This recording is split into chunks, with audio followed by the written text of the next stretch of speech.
Swe swe karmanyabhirataha samsiddhim labate naraha swakarma nirata siddhim yata vindati tatshrunu. Joy. Swe means swa, but in swa, meaning in yourself, in one's own. In one's own, karmani, their responsibilities or actions, abhirataha, one is to be devoted. To be devoted to your own responsibilities.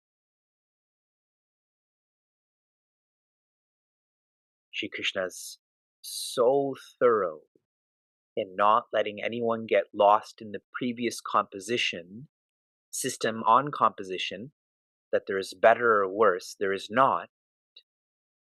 You are born for your own evolution.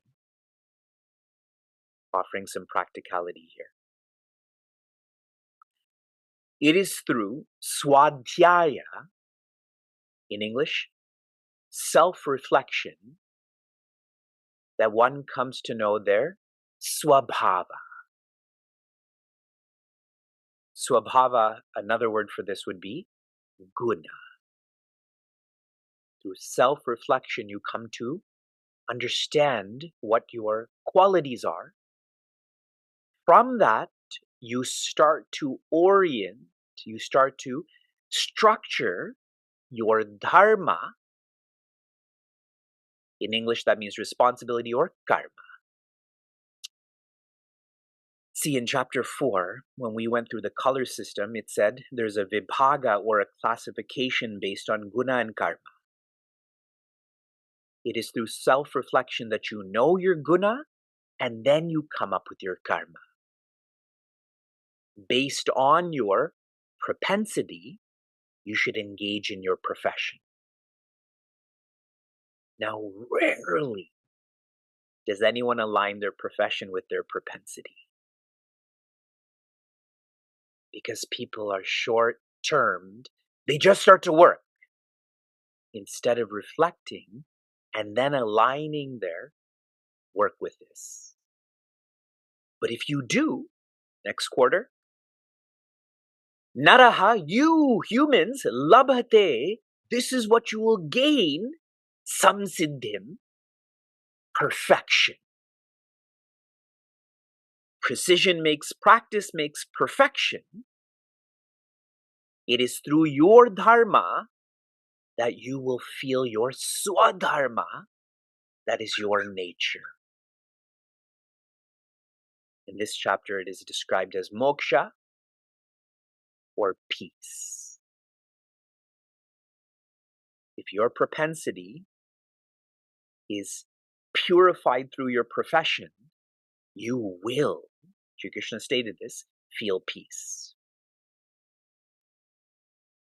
Swakarma, one's responsibilities. Nirataha, one is to engage in these, and through this one will be siddhim, one will evolve. Yatha, how? Vindati, does this happen? Tat shunu, listen. Listen to what I'm about to teach.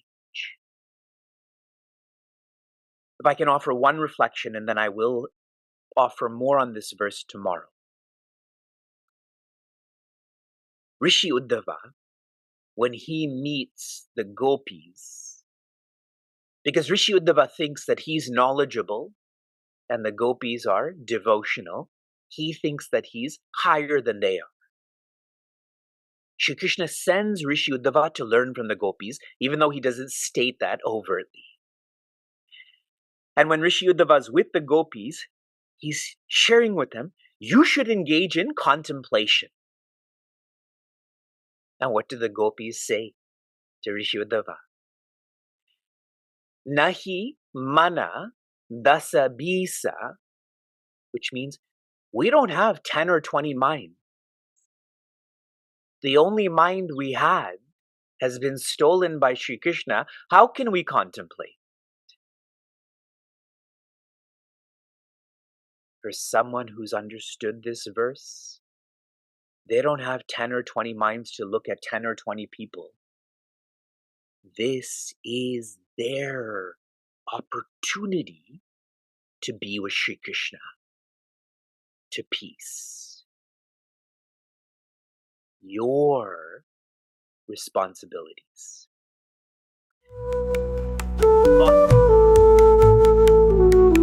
This is verse 45.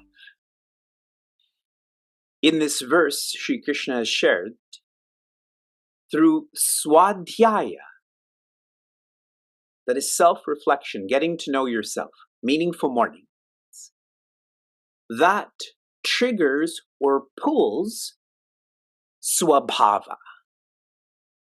You get to know your inner world. What causes you stress? What are your desires? What are your ideals? Understanding, knowing your swabhava pulls or triggers swakarma.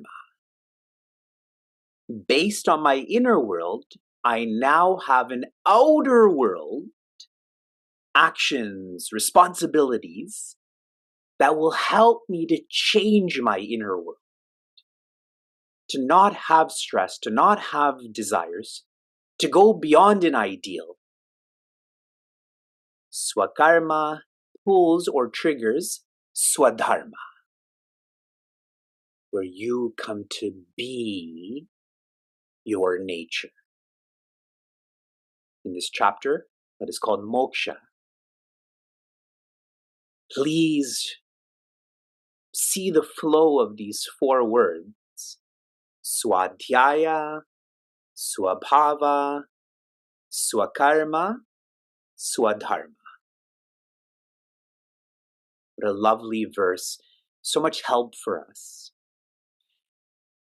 This is all in relation to the 8th system, which is on composition. The composition of what you are, your inner world, or swabhava. There are thinkers, in Sanskrit, brahmanas. In the Yaksha Prashna, that's another portion of the Mahabharata, one of the questions is, what makes one a thinker? And 4 options are given. Okay, you have to vote. Option 1 is your family, as in your birth, makes you a brahmana. Number 2 is your values, your value system that you follow. That is option 2. Option 3, it is your study. How much you read, how much you write, that determines if you're a brahmana. And finally, it is your knowledge, as in you've studied and you've written, now you can teach this, and you know the meanings of these words.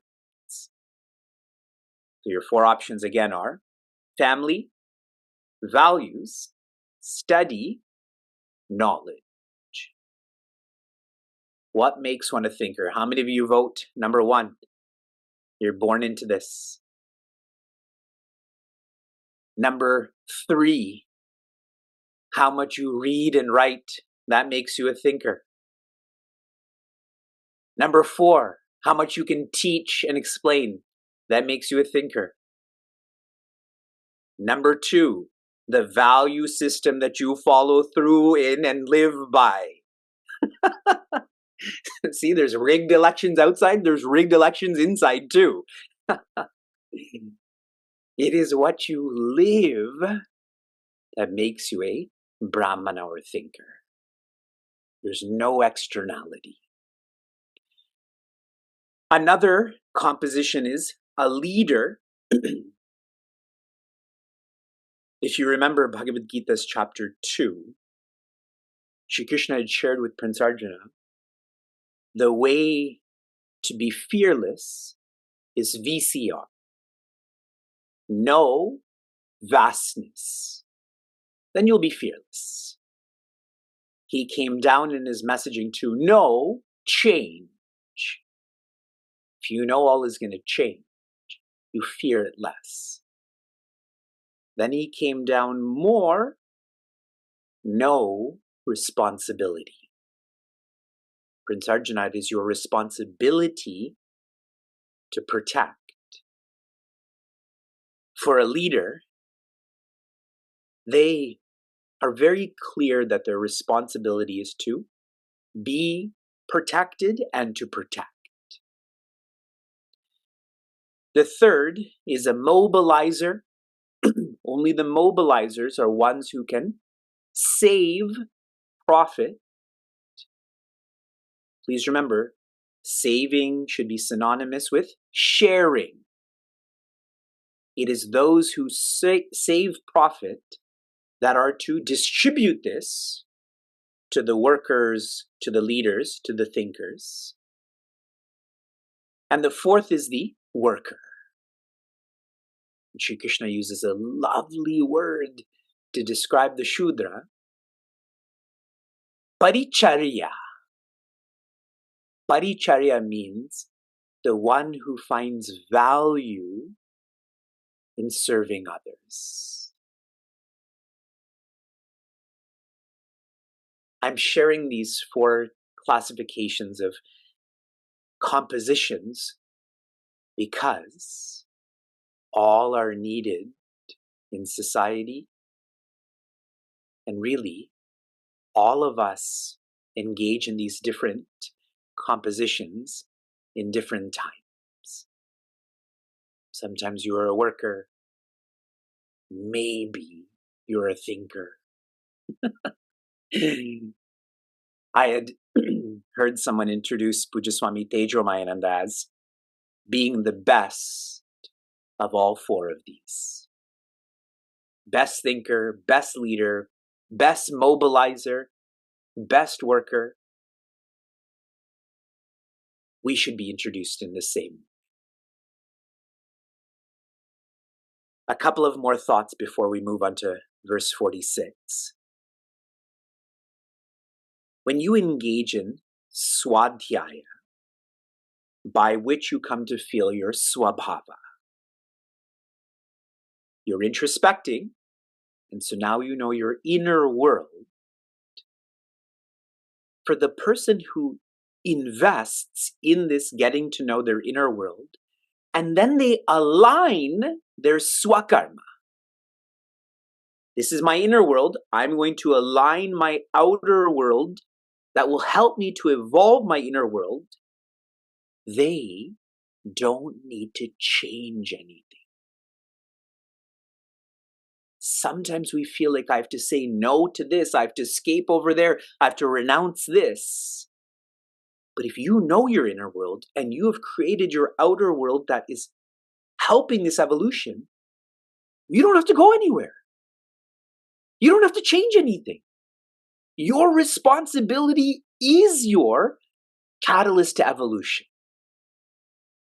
That's why this verse is so important. And a final reflection for anyone who's resolving to live their responsibilities because they feel this is their yoga, their path. Pujaswami Tejromayananda had shared, if everyone follows their responsibilities, then everyone's rights will be met. There's such a fight for rights now, in terms of Gaza, in terms of women's rights, etc. This has happened because people are not following through with their responsibility to live for everyone. Responsibilities are missing, so rights are missing. But based on verses 42, 43, 44, 45, if people lived by this, everyone's rights would be fulfilled.